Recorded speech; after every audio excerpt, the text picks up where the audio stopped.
Hi Nana. So today we learn some concepts like metalloids, the occurrence of metals, and some of the important properties of metals and metallic compounds. Okay. Uh, so first we'll go with the metalloids. What are metalloids? Metalloids. Metalloids are the elements which show some of the properties of metals and some of the properties of non-metals. So that means the elements which show both the properties of metals and non-metals. They do not show all complete properties of metals. Only very few properties of metals and very few properties of non-metals they show. Okay. See, for example, arsenic, antimony, bismuth, germanium, etc. So they show some properties of metals and some properties of non-metals. For example, these elements they are lustrous. That means they have shining surface. Okay, and they are good conductors of electricity.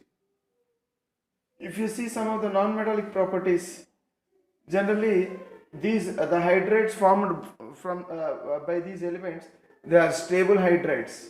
Okay, these elements form stable hydrates.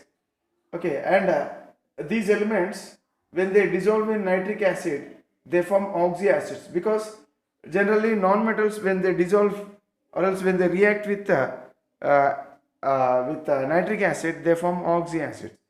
So here even these elements also, okay, though they have metallic nature, they show non-metallic nature also. That means they show both the metallic and as well as non-metallic nature. Hence, such elements are said to be metalloids. Okay, now let us learn about the occurrence of metals.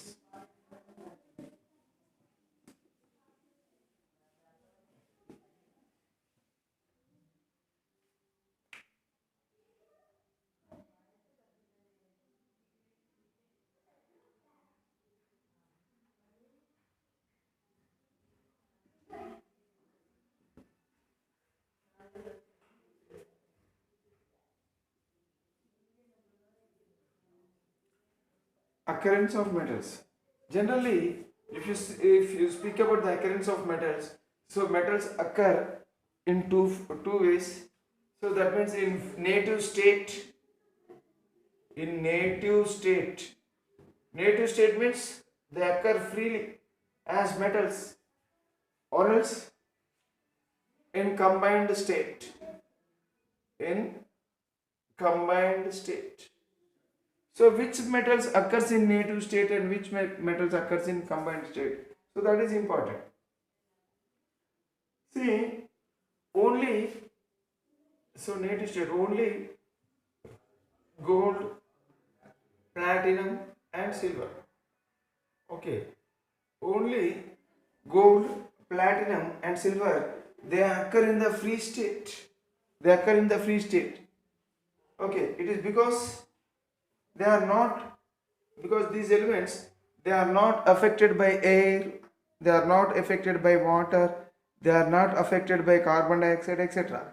So these are not affected by natural elements like air, water, carbon dioxide, etc.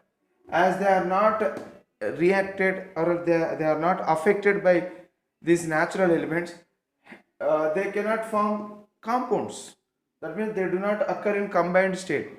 They occur in the free state. That means gold will occur in the form of gold only. Okay, platinum. It occurs as platinum itself. Okay, such a state is said to be native state or else a free state. For example, if you take some other elements like iron, see iron, it does not occur in the nature, it does not available. It is not available as such. It is available in the form of iron oxide, or else in the form of iron chloride, or else in the form of iron sulfate, etc. etc. So here, that means this iron, it is not available in the free state, or else it is not available in the native state in the nature. Okay, such elements, their occurrence will be said to be combined state. Okay, that means all other elements except gold, platinum and silver, all other elements, they occur in all other metals, so they occur in the combined state. Okay, most of the metals occur in the combined state in the form of the following compounds. Combined state means either in the form of oxides. So combined state means either in the form of oxides. Example, if you speak copper oxide, iron oxide, okay, zinc oxide, okay, aluminum oxide, Fe3O4. This is also another oxide of iron. So the names. So in the textbook, several names of several oxides were given, and their names we need to learn. Okay, so copper oxide, it is called as cuprite. It is called as cuprite. Okay, so iron, the iron exists in two forms. One is hematite, another one is magnetite. So this is called as hematite, and this is called as magnetite. Magnetite. So this is called as zincite. Okay, and this is called as corundum. Okay, corundum. Al2O3 is called as corundum. So like this. So that means I have mentioned only very few metals, but almost all metals they occur in their oxide forms.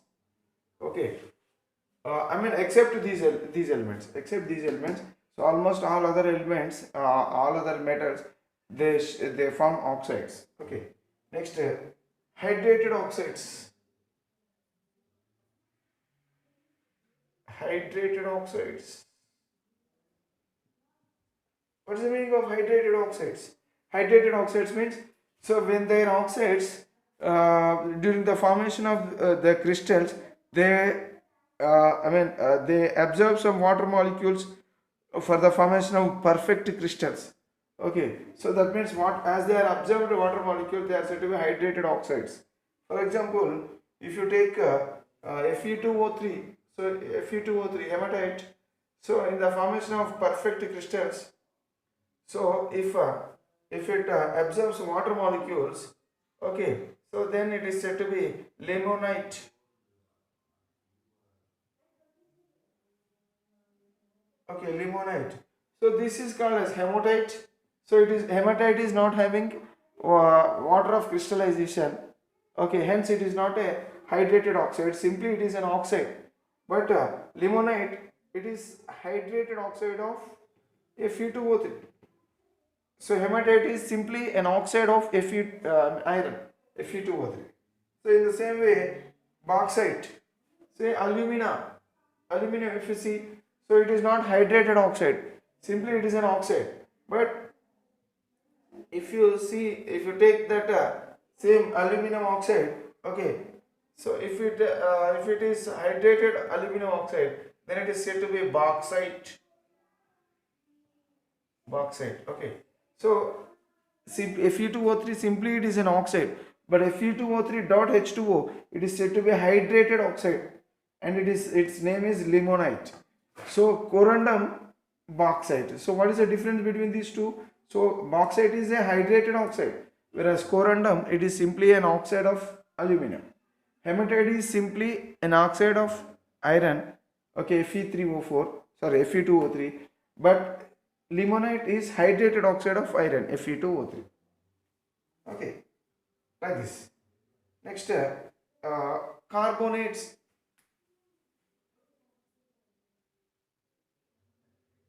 What are carbonates? So carbonates contain CO3 minus 2 anion. Okay, for example, limestone. This is calcium carbonate. It is called as limestone. It is limestone. Limestone is, it's a carbonate of calcium. Iron carbonate, FeCO3. It is called as siderite. is called as siderite. Okay, next magnesite, magnesium carbonate, magnesite,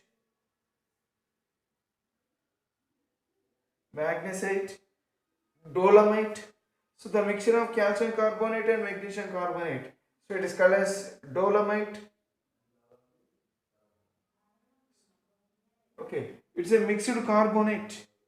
It's a mixed carbonate known as dolomite. Dolomite is a carbonate.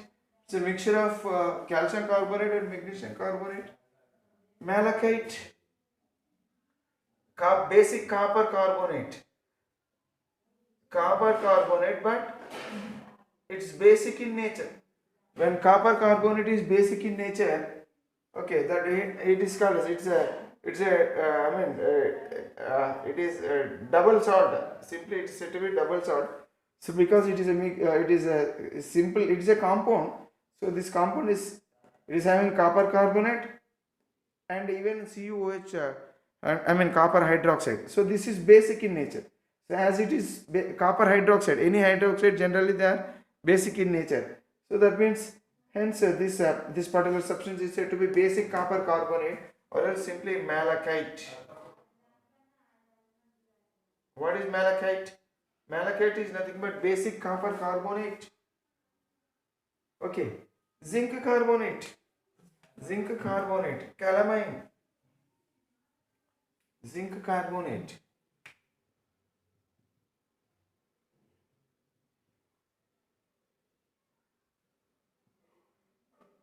ZnCO3 calamine. It's a calamine. Okay.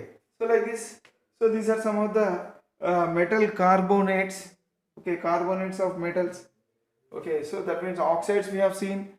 Hydrated oxides we have seen some examples, and carbonates. Okay. Next. So all these are what? They are the different combined states of different metals. Okay, so we have seen oxides of metals, hydrated oxides of metals, and carbonates of metals. Okay, next sulfides, metal sulfide.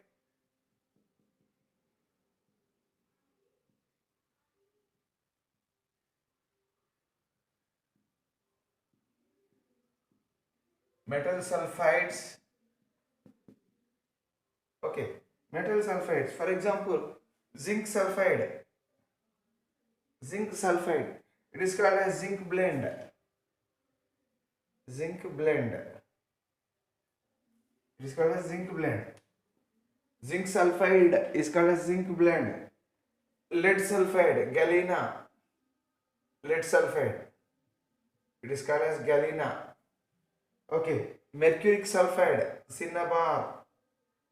Mercuric sulfide, cinnabar. So these are some of the examples of sulfides. Okay. Copper pyrites. So this is called as copper pyrites.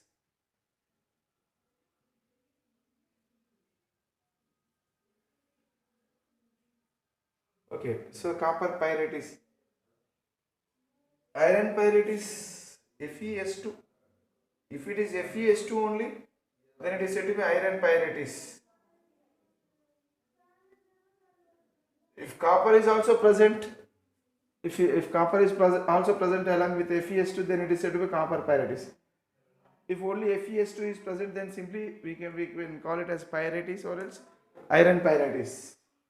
So all these are what? These are all metal sulfides, examples of metal sulfides.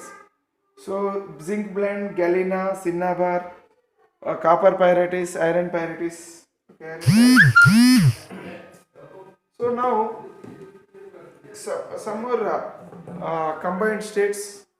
So the metal occur in several combined states. So uh, metal sulfates, metal sulfates, metal sulfates. Example, gypsum. Okay, CaSO4, calcium sulfate, hydrated calcium sulfate. So hydrated calcium sulfate, this is called as gypsum.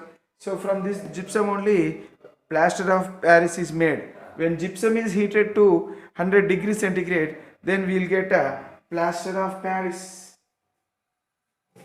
So that means gypsum. So when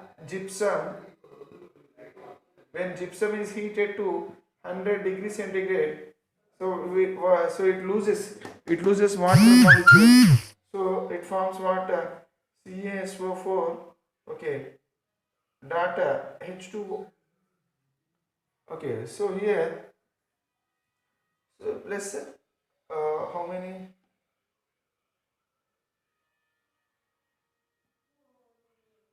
So only one is left over. So 3H2O.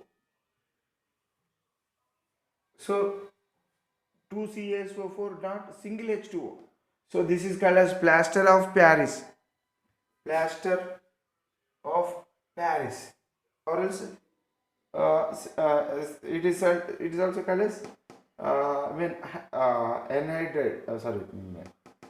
Sorry, it's a plaster of Paris which is used for the to make idols, for false ceiling and etc. Okay, so this is made from gypsum, and gypsum is a it's a metal sulfate, calcium sulfate, hydrated calcium sulfate. Okay, next, Epsom salt.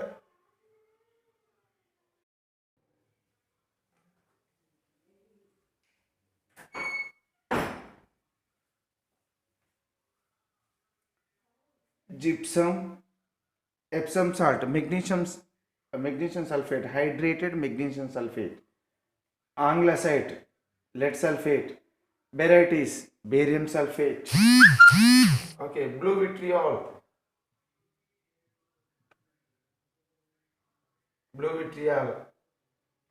copper sulfate, hydrated copper sulfate, green vitriol,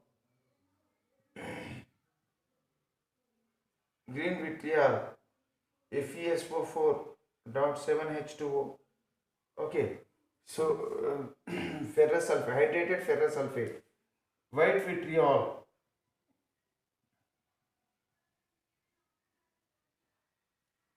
ZnSO4.7H2O.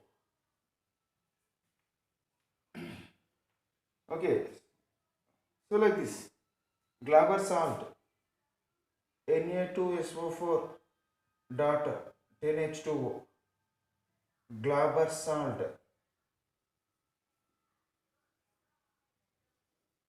So this is sulfate of sodium, sulfate of zinc, sulfate of copper, sulfate of iron, sulfate of barium, sulfate of lead.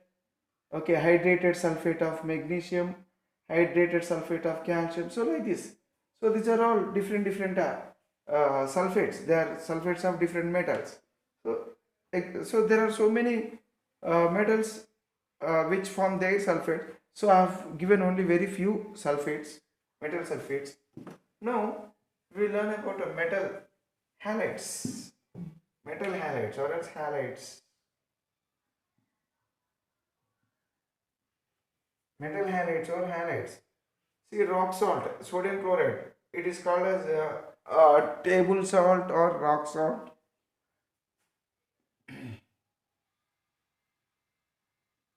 Rock salt, fluorspar, calcium fluoride. Okay, it is called as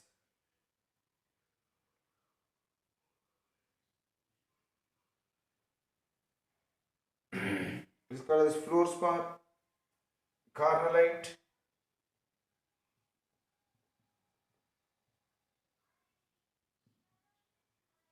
So this is a mixed halide. Okay, it's a double salt. It's called as double salt. KCl dot magnesium chloride. It is called as double salt, or else simply MgCl2 dot KCl. We may write like that also. Horn silver, AgCl. Horn silver, AgCl, silver chloride. Horn silver. Okay, cryolite, Na3, Al, F6. So these are all what? These are all different halides. There are so many different halides in the nature. Okay, just only few. I've mentioned only very few halides. Okay, which are somewhat important. Okay, next metal nitrates. Metal nitrates.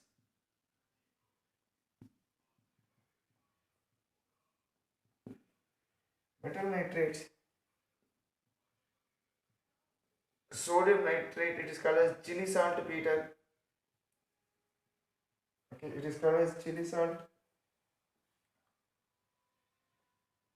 Okay, it is called as chili saltpeter. ANO3. It is called as niter or else Bengal saltpeter. Niter or else it is also called as Bengal saltpeter. So like this. So some of the examples of nitrate, metal nitrates. So like this. So generally combined states. So these are main forms of different combined states of metals. So oxides, hydrated oxides, carbonates, sulfates, halides, nitrates. Okay. So like this. Okay. So it is better to practice all the different different combined states given in the textbook. Okay, in the table it is mentioned in the table in page number 139. Okay, or else 140.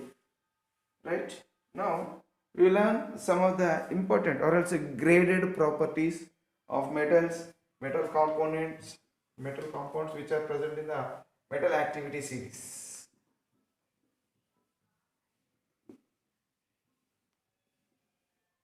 So what is metal activity series? Metal activity series generally the most important metals which cover in the metal activity series are potassium, sodium, calcium, magnesium, okay, aluminum, zinc, okay, iron, lead, and even hydrogen. It is a standard. Okay, copper, mercury, silver, okay, platinum, gold. So this is the most important series. See, as we move down the group, the metallic nature decreases. So the metal which is placed at the top is the highly reactive metal. So as we move down, the reactivity of the metal decreases. Hence, it is said to be a series of metal activity, okay, or else metal activity series. So if you see the graded properties of metals, or else very important properties of metals,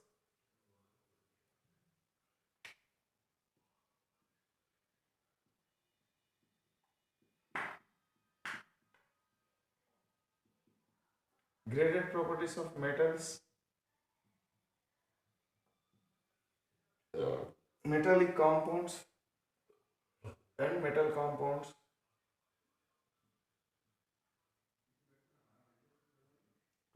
So we'll see graded properties means that very most important properties.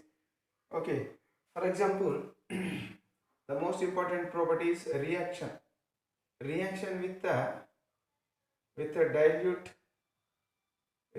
acids. How these metals react with dilute acids? So reaction with dilute acid is most important. See, for our dilute acids means mainly dilute HCl or dilute H2SO4. Dilute HCl or dilute H2SO4. See, these two metals, the potassium and sodium, they are explosive. Okay, uh, suppose if they are made to react with either a dilute as sulfuric acid or dilute hydrochloric acid, what happens? So they explodes. That means they explode means they show explosive reaction. Okay, that means these two reacts explosively.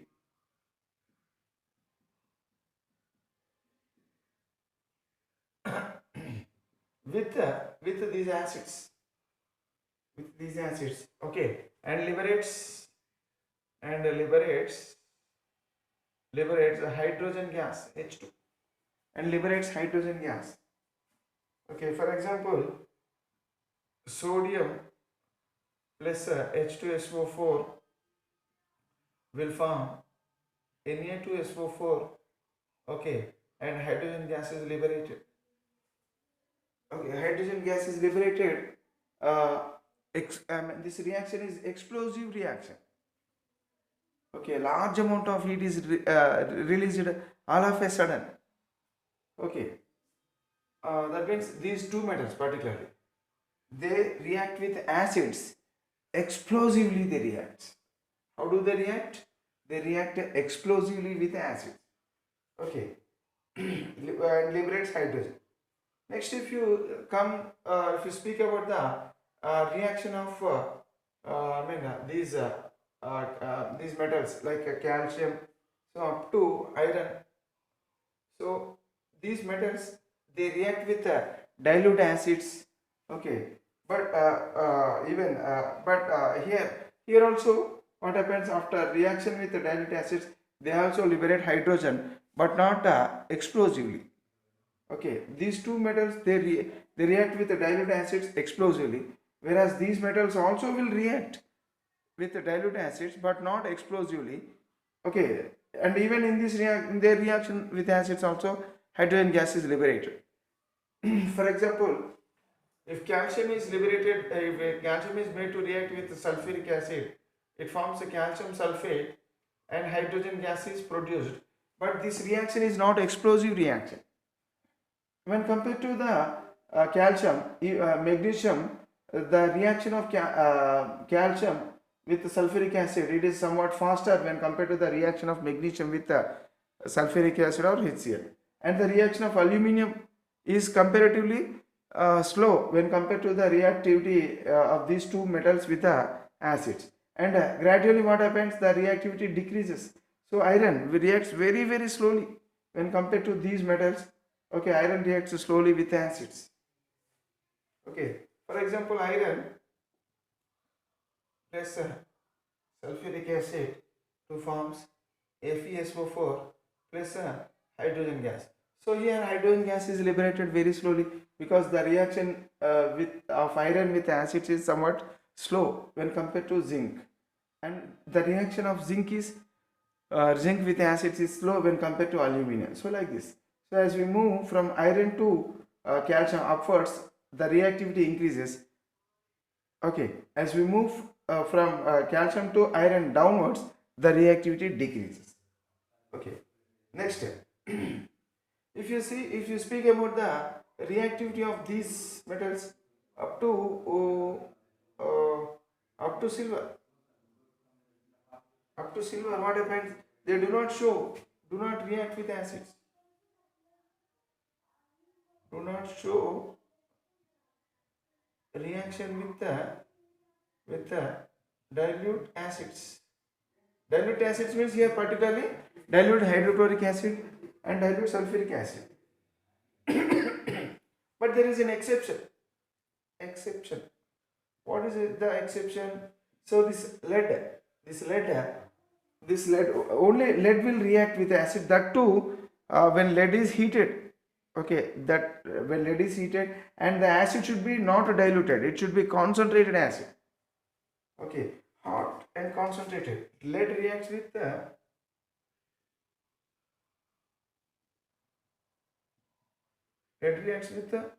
hot and concentrated. Okay, hot and concentrated. Okay, HCl. Hot and concentrated HCl. So lead will react with the HCl. So I mean it is concentrated HCl. Okay, so upon heating, what happens? So it forms lead chloride, and hydrogen gas is liberated. So generally lead also does not react with dilute acids, but only under certain conditions like heating to higher temperatures and in the presence of concentrated hydrochloric acid. Only under these conditions lead will react. But the elements, the metals below lead, they do not react at all. Even with with these acids, dilute acids. Now, if you speak about platinum and gold, if you speak about platinum and gold, they do not react. Even with the concentrated acids, also they do not react. So no reaction. No reaction.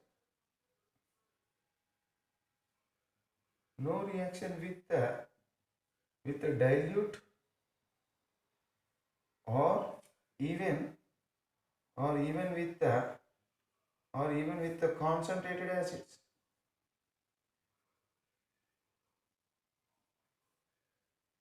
Or even with the concentrated acids. That means they do not react even with concentrated acids also.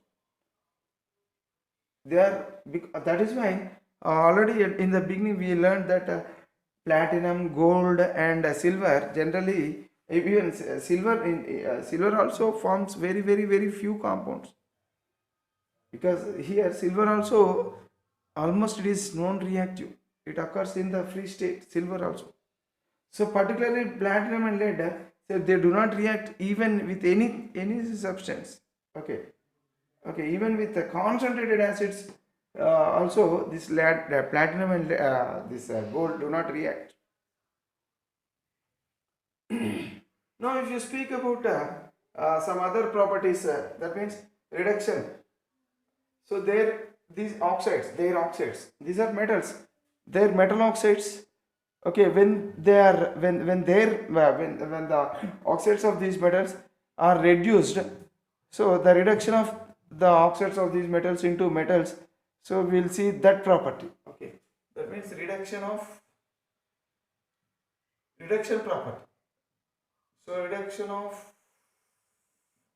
metal oxides into metals.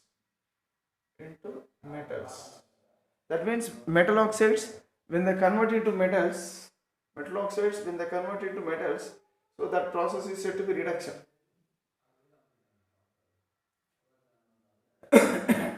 See here, from potassium to aluminum, almost. So these are the oxides of potassium, sodium, calcium, magnesium, aluminum. So they cannot be reduced by conventional reducing agents. Okay, so these oxides, that means oxides of these metals are not, they are not reduced. They are not reduced by conventional reducing agents. Why? Because conventional reducing agents, they do not have sufficient energy, okay, to break the bonds between the metals and their oxygen. For example, if you take magnesium oxide, so here magnesium, between magnesium and oxygen, so the bond, it is ionic bond. So this bond, if it is broken, then it forms magnesium and oxygen. Here, the bond between the magnesium and oxygen, or else bond between the potassium and oxygen, potassium atoms and oxygen. So these bonds are very strong bonds. So these bonds are not broken by these reducing agents. Conventional reducing agents means like hydrogen, carbon monoxide, coke means carbon, etc. So these conventional reducing agents, they do not have sufficient energy to break the bonds, okay, and make these metals free from oxygen. Okay. So these reducing agents cannot do that work because they do not have that much energy to break the bonds. Okay. So now, then what is the way, or else by which process these metal oxides, can be converted into metals? The oxides of these metals can be converted into metals only by there is only one way. So what is that way? By electrolysis. The oxides of these metals can be reduced Okay, oxides of these metals can be reduced to metals by only electrolysis process. There is no other process by which the metal oxide by which these metal oxides cannot be converted into these metals. So the only process is electrolysis process. Electrolysis, that too electrolysis of their fused compounds, not their aqueous solutions. Electrolysis of their fused compounds. From the electrolysis of their fused compounds only, uh, these metals, or else electrolysis of their oxides, uh, we can obtain these metals. Okay.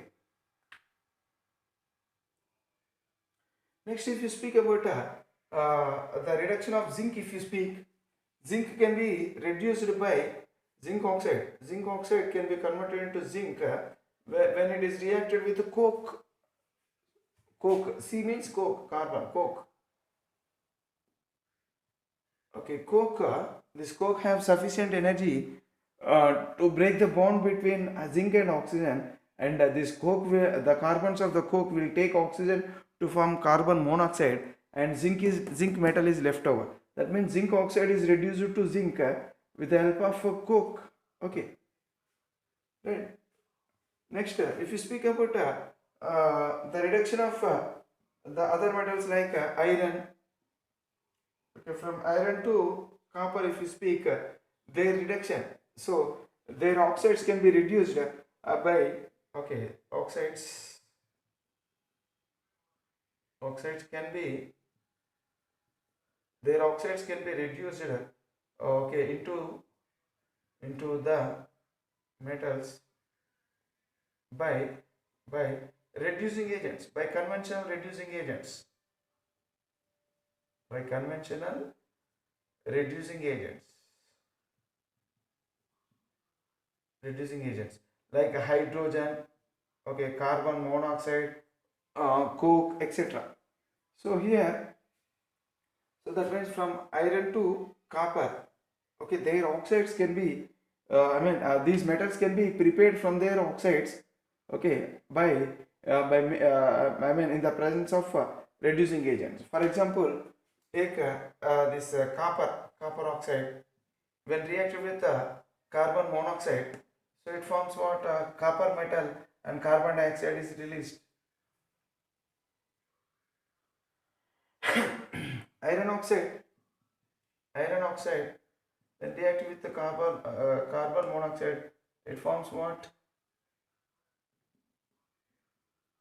Okay, so it forms iron metal.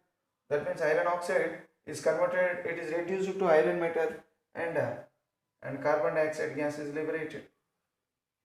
Okay, lead monoxide when reacted with coke to form lead and carbon monoxide.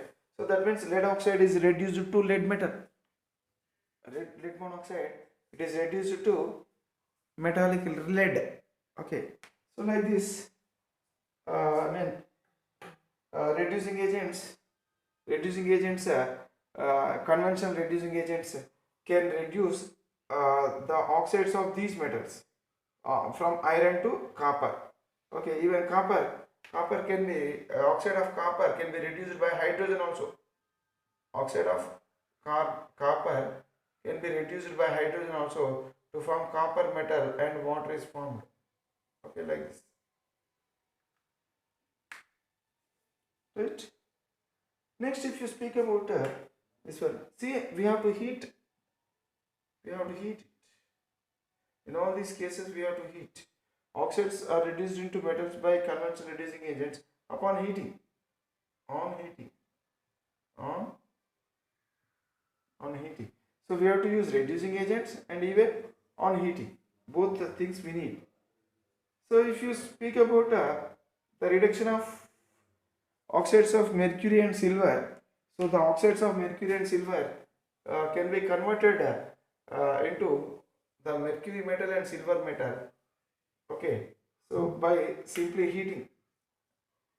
mercuric oxide, upon heating, it breaks down into mercury, okay, and oxygen. So that means mercuric oxide is reduced to mercury simply by heating. Even silver also. Even silver oxide also, upon heating, it forms a silver metal and oxygen gas. Okay, so like this, oxygen gas is liberated.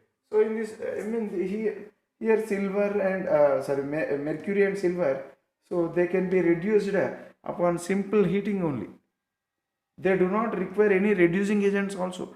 Simply heating, if you heat the oxide of these metals, these oxide, their oxides will reduce into the metals.